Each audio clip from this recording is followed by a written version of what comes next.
Good morning, everyone. Tina Spalding, Trance Channel here for our daily Course in Miracles lessons together with Jesus. Today's lesson is lesson number 25. I do not know what anything is for, and I do use this quite a bit if something's happening that I don't understand. I do not know what anything is for. Purpose is meaning. Today's idea explains why nothing you see means anything.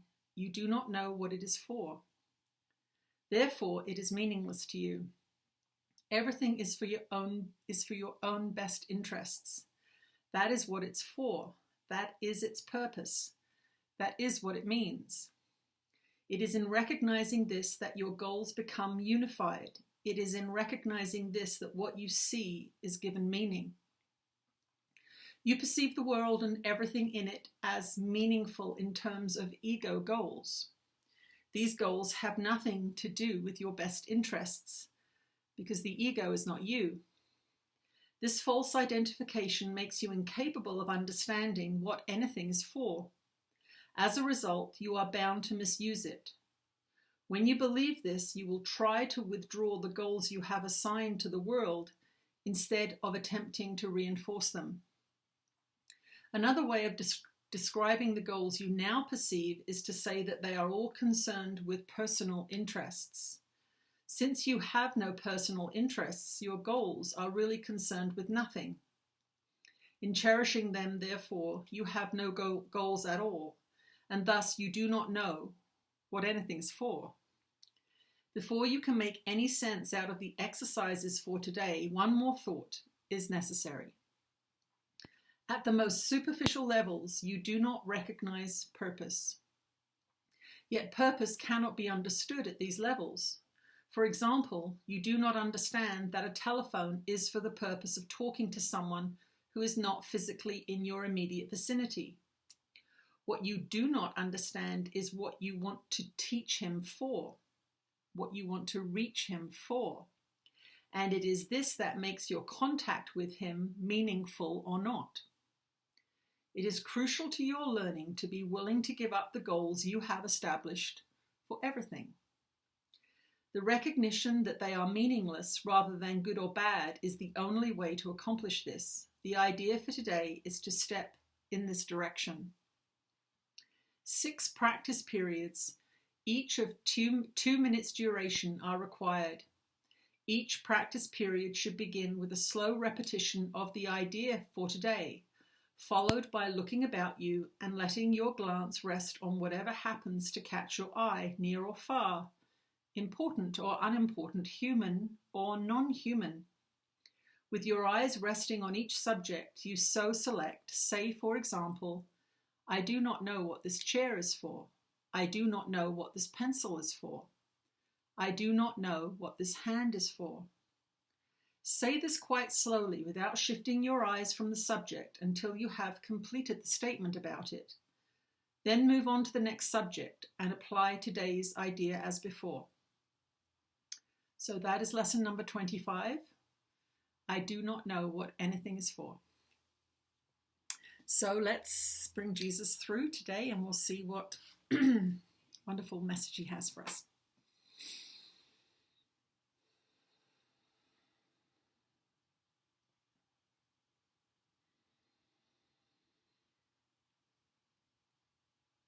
You are blessed beings indeed. I am that one that you know as Jesus, and we are once again proud of you for showing up today. We know that your world is a busy one. We know that your mind is counter to these teachings in many ways. Even if you are not unfamiliar with them, it is a challenge to discipline the mind in this way. And this is something that you are going to notice now as you are getting towards 5 or 6 practice periods throughout the day. You are going to forget them. You are going to need to set little alarms at times. You're going to need to witness yourself putting it off because your lunchtime is too precious for you to take a couple of minutes out to do these exercises. You will say, I might look foolish, or I can't find the time, or my day just flew by and I didn't know that I had missed these lessons until I got home, and suddenly the light went on in my mind and I thought, oh my goodness, I've missed 4 practice periods today.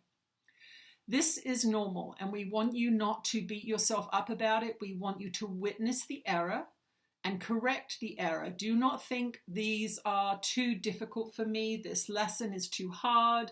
I'm a bad Course in Miracles student. I can never do anything right. You will hear a litany of voices in your head speaking about what you are going through. Remember, this is a training program. So just as you go to the gym and you can only do 3 sit-ups on the first day and 4 sit-ups in the first week, and before you know it, you are doing 25 or 30 sit-ups, and you remember back to the time when you could barely touch your toes and do 1. That is what is going to happen as we go through this training period. So do not lament that you are untrained. We know you're untrained. You are in the early stages of your training program.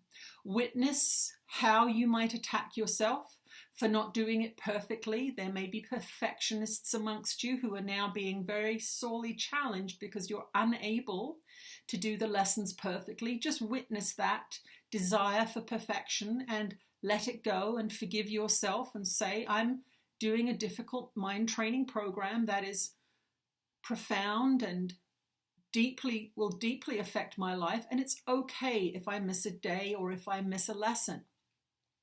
Again, do not throw the baby out with the bathwater. Do not throw away the book or the distance that you have traveled because you make a simple error. This is one of the favorite tricks of the ego. It will say, you've had a piece of cake, you've blown your diet, let's eat whatever's in the fridge. You know this story. You've had 1 drink, you were on the wagon for a month, let's drink the whole bottle. It is a self-sabotaging aspect of the ego that you are all very familiar with, and it will try to assert itself as the lessons become more frequent. And this is the beginning part of your forgiveness practice. You forgive yourself. I forgot that lesson. I will do the next lesson at the appropriate time, and I will not look back to the past and contaminate the present with that guilt. I will allow my fallibility and my untrained mind, and I just will witness, my mind is not trained yet. That is why I'm doing a mind training program, because I do not know what I am thinking about most of the time.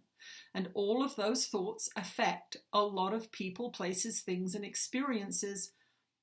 And it is important for me to train my mind. This is how we want you to respond to any errors that you make. You correct the errors. You do not punish yourself for errors. That is the ego's way. I am that one that you know as Jesus, and we are pleased that you are with us today and every day that you come here with joy in your heart to share these lessons with our dear one and with me. It is what my life's purpose is, to help you relieve suffering, to bring joy to your heart and mind, and to help you turn around on the road away from love, to turn towards love, and to make step by step your journey home to your true self, which is at home in God always. That is your reality. That is where we are headed together. We will see you again tomorrow.